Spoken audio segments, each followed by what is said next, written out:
Rain drizzled over the city, turning the sidewalks into mirrors of blurred neon lights.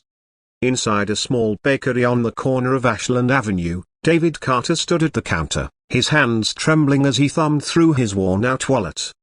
His daughter, Emily, clutched his sleeve, her big brown eyes sparkling with anticipation. The pink balloon she'd been carrying bobbed gently against her shoulder, a beacon of her excitement.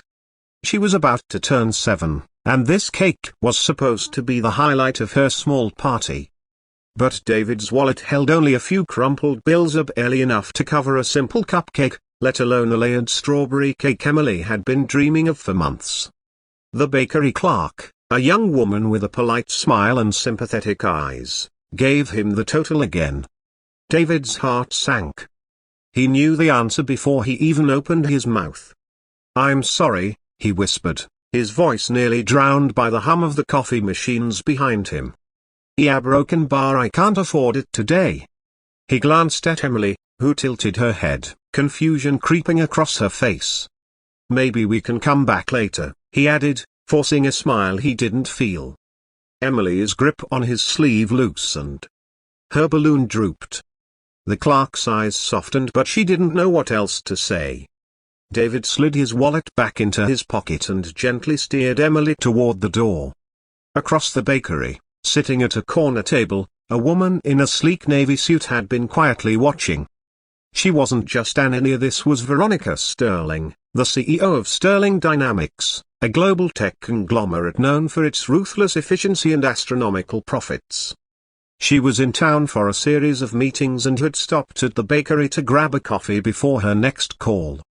But as she scrolled through her phone, she'd caught fragments of David's conversation with the clerk. Something about his quiet desperation struck her harder than she expected.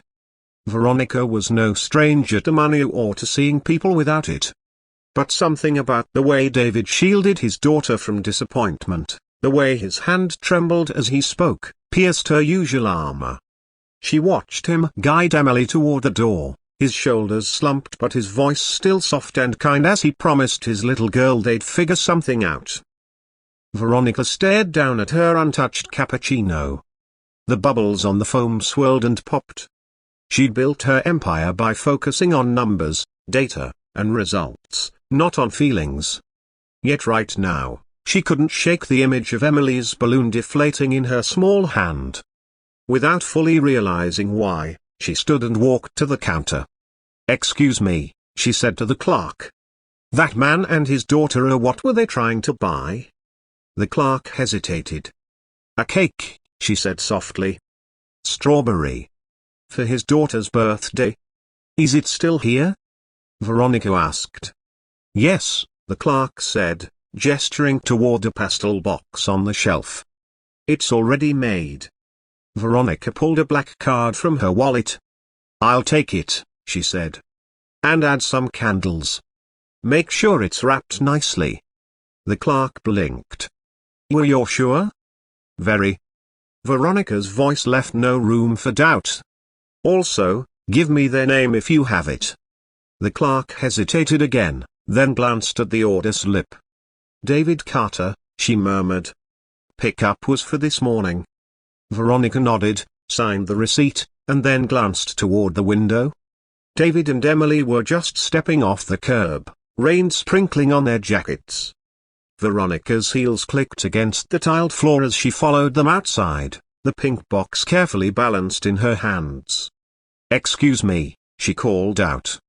David turned, his brow furrowing. He instinctively stepped in front of Emily, as though shielding her from a stranger. Veronica slowed her pace and offered a small smile. "You forgot something," she said, holding up the cake box. David blinked, confusion washing over his face. "Yeah, I didn't buy it," he said carefully. "I know," Veronica said. "It's from me. For her." She tilted her head toward Emily. "Happy birthday." Emily's eyes widened. "Is that a broken bar, my cake?" David looked from the box to Veronica's face. "Why would you do that?" he asked, his voice low, tinged with both gratitude and suspicion. "Because no child should have to cancel their birthday cake," Veronica said simply. She crouched down slightly to meet Emily's eyes. "What's your name, sweetheart?" "Emily," she whispered. "Well, Emily," Veronica said softly, "I hope you have the best birthday ever." She stood up again, handed the box to David, and started to walk away before he could say anything else. "Wait," David called after her. "I can't accept this. It's too much." Veronica turned back, her expression unreadable. "Then consider it a loan," she said. "One you can repay someday, in whatever way you choose."